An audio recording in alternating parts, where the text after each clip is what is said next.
আসসালামু আলাইকুম সবাইকে, আশা করি সবাই ভালো আছেন। স্বাধীনতা দিবসে বাংলাদেশের ফিফা ফ্রেন্ডলি ম্যাচ ভিয়েতনামের এগেনস্টে সন্ধ্যা 6টা বাংলাদেশ সময় ভিয়েতনাম বনাম বাংলাদেশের ম্যাচটা অনুষ্ঠিত হবে ভিয়েতনামের ন্যাশনাল ফুটবল স্টেডিয়ামে।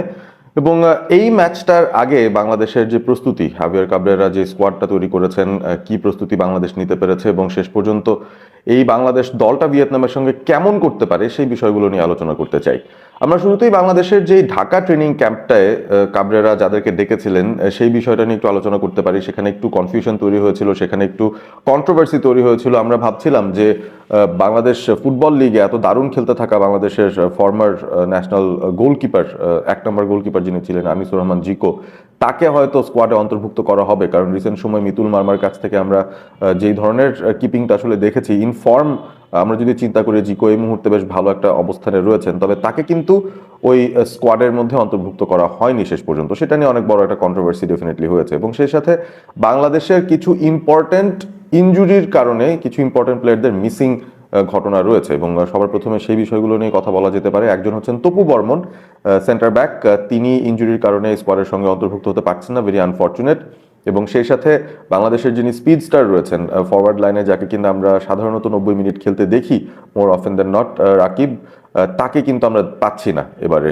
তিনি ইনজুরির কারণে ছিটকে গেছেন। সো কিছু বড় বড় জায়গায় ফাঁকফোকর রয়ে গেছে বাংলাদেশের এই স্কোয়াডটায়। তারপরও সবচেয়ে মজার যে বিষয় বা সবচেয়ে ভালো যে বিষয়, সেটা হচ্ছে বাংলাদেশ তাদের যেই স্টার স্টাডেড লাইন আপটা পাচ্ছে, যেখানে অরিজিন ফুটবলাররা চলে আসেন খেলার জন্য, তারা কিন্তু রয়েছেন। Hamza Chowdhury, the biggest name in Asian football at the moment. Hamza Chowdhury বাংলাদেশের হয়ে খেলবেন, ভিয়েতনামের সঙ্গেও খেলবেন ফ্রেন্ডলি। পরবর্তীতে যে ম্যাচটা অনুষ্ঠিত হবে সিঙ্গাপুরের এগেনস্টে এশিয়ান কাপ কোয়ালিফায়ার্সের শেষ ম্যাচ, সেখানেও হামজা চৌধুরী খেলবেন। সো তিনি চলে এসেছেন, সেটা একটা বিগ প্লাস।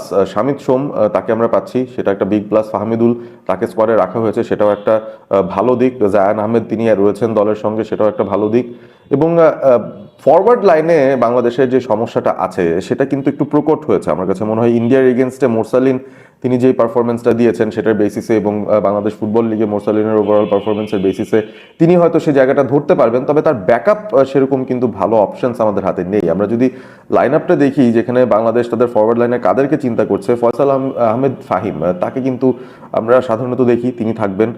ফাহমিদুলের কথা বলেছি, মিরাজুল আছেন, সুমন রেজা, আমি জানি না তাকে রাখা হয়েছে তিনি কিসের বেসিসে আছেন, কতটুকু তিনি ডোমেস্টিকে পারফর্ম করেছেন সেটার বেসিস তো নিশ্চয়ই নয়। নিশ্চয়ই তার ন্যাশনাল টিম রেপুটেশন, কাবরেরা তাকে পছন্দ করেন, সেরকম একটা বিষয় নিশ্চয়ই রয়েছে। সে কারণে সুমন রেজা, তাকেও আমরা দেখি যে তিনি স্কোয়াডের মধ্যে জায়গা পেয়ে যান সামহাও। বাংলাদেশের মিডফিল্ডটা অনেক শক্তিশালী। আমরা হামজা চৌধুরী, সমিত সোম, তারা চলে আসার পর যে ব্যাপারটা আমরা বুঝতে পারি, জামাল ভুইয়া সহ বাংলাদেশের স্ট্রংগেস্ট এরিয়াটাই আমার কাছে মনে হয় মিডফিল্ড জোনটা। এবং সেটাতেই আমরা ফুল স্ট্রেংথে যেতে পারছি, সেখানে কোনো সমস্যা নেই। ফরওয়ার্ড লাইনে রাকিবের অভাবটা কে আসলে পূরণ করে দেবেন সেটাও একটা চিন্তার বিষয়। এবং সেটার কারণেই কি বাংলাদেশ তাদের ফরমেশনে কোনো পরিবর্তন আনবে কিনা ভিয়েতনামের এগেনস্টে, সেটাও কিন্তু আমরা আসলে দেখতে চাই।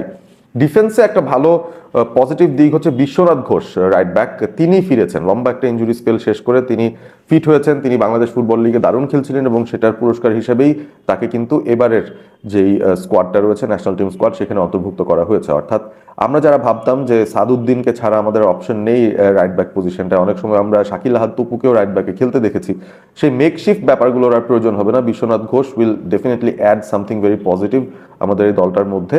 এবং বিশ্বনাথ ঘোষের ইনক্লুশনটা আমার কাছে মনে হয় তিনি ম্যাচ টাইমও পেয়ে যাবেন, গেম টাইম পেয়ে যাবেন। সাদউদ্দিন হয়তো স্টার্ট করতে পারেন, বিশ্বনাথ হয়তো পরবর্তীতে এসে তিনি তার রোলটা প্লে করবেন।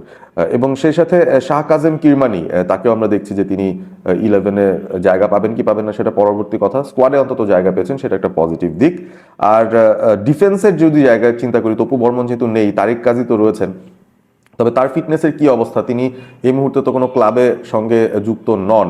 অর্থাৎ বসুন্ধরা কিংস ছাড়ার পরে তিনি কতটুকু খেলার মধ্যে আছেন, কতটুকু ভালো অবস্থায় রয়েছেন, ফিটনেসের লেভেল যদি চিন্তা করি সেটাও একটা চিন্তার বিষয়। তবে তারিক কাজী ডেফিনেটলি সেন্টার ব্যাক পজিশনের একটা পজিশন ধরবেন এবং প্রবাবলি তার সঙ্গে শাকিল আহাদ তপু সেই পজিশনটা নিতে পারেন তার পাশাপাশি।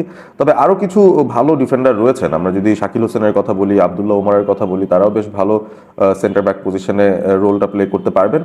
প্রবাবলি আমার কাছে মনে হচ্ছে যে শাকিল আহাদ তপু এবং তারিক কাজী, তারাই হয়তো ওই দুই সেন্টার ব্যাক পজিশনটা নেবেন।